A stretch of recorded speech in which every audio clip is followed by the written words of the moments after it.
Why Africa don't have a base in England, a base in France, a base in Germany, in all these so-called country who care so much for Africa and African people? Why is there not the African given the opportunity to have bases in America, to roam around freely with their guns, to fly in at will? Why is there not an African base in France, in England, Italy,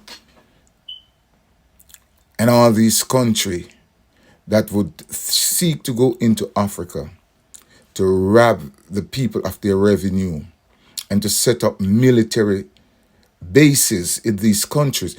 Why they don't go in, help with infrastructure, put in roads, build hospitals, build schools, irrigations, sewage system, so that the people can be benefit?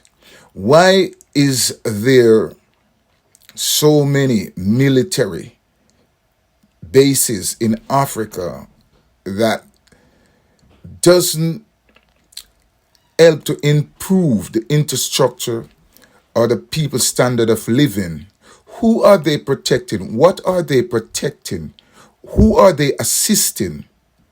And why these countries with so much resources, rich in resources, why the people are not the recipients of those resources? Why the government in these countries don't build hospitals and places that they can retire and want to live? Why they have to fly out when they are sick? Any person in power in the Caribbean or Africa, and they cannot build hospital and provide strong support in the system so that the citizen can be benefit, they should not be able to fly to another country to seek medical help, and should not allow to put their money no place else. It is time for black people all over the world to wake up and to understand that we need infrastructures in this country so that the people of the country can be the recipient of all the benefits that is there in their country of birth.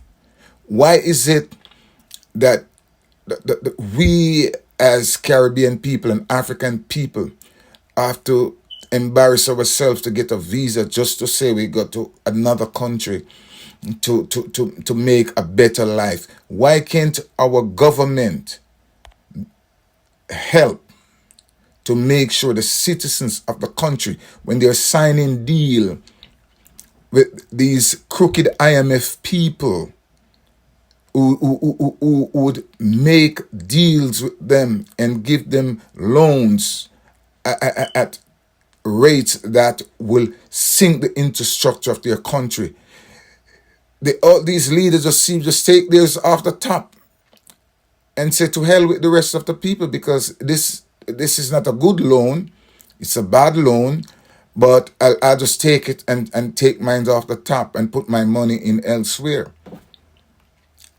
These are criminal enterprises that have no interest of the common man at all.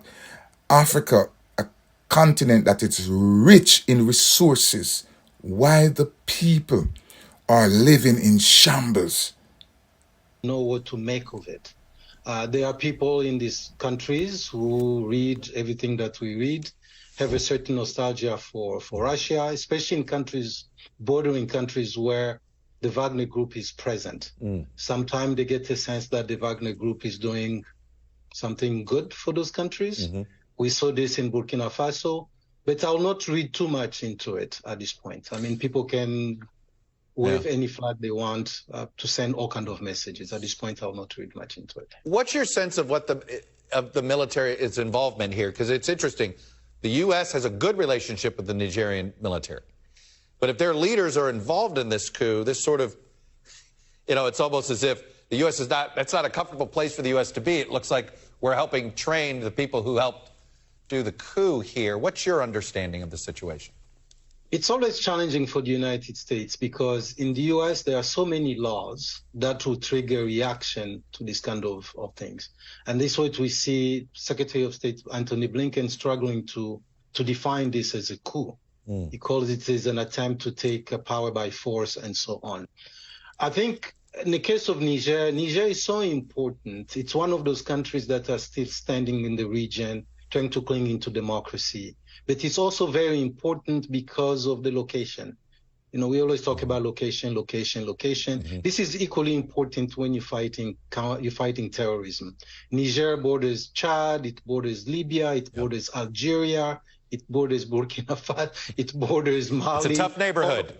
All of them are tough country going through a lot of tough time. So the U.S. cannot really afford to leave Niger, regardless of the outcome of this event now. I think the U.S. will continue to find a way to work with the Nigerian army.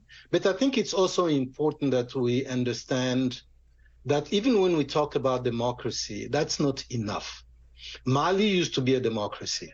I think the United States, that is, in the West, we invest so much on the security front. So the security side of the ledger gets so much money, so much attention. We don't do the same in building democracy, democratic institutions.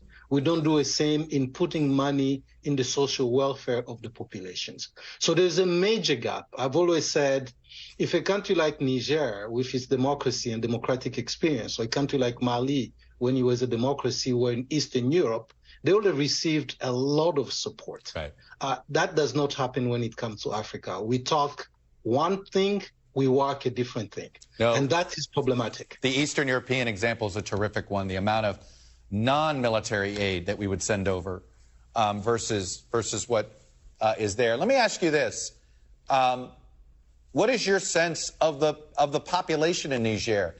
Are they unhappy with their leaders? Is it possible they are supporting this coup? Populations in Niger, populations in the entire band swath that we call the Sahel, are very unhappy with the political establishment at large. Not because they don't like democracy or anything, or not like they have a personal beef against these leaders, but the system is not delivering. People need education, people need jobs, and that is not there. Let's look at the case of Niger. Niger is the world's 7th largest producer of uranium. Very important ore, very important material. But they don't get the revenue that they deserve to survive on a daily basis. That is problematic. Niger has one of the highest fertility rates in the world. They still do not get the revenue they need for the few resources that have. Very important resources. France has been a colonial power there. France gets a lot of the uranium from Niger, but they don't pay the equivalent of what Niger expects. That is also a serious gap that is causing a lot of these challenges. Really glad to have you on, Mr. Dezolele. I really appreciate it. I think we don't cover this enough, and I'm thankful we had somebody there on the ground to bring the story, surface it better, and you've given it some context that's desperately needed. Appreciate it. Thank you, Chad. Thank you, Chad. Appreciate it.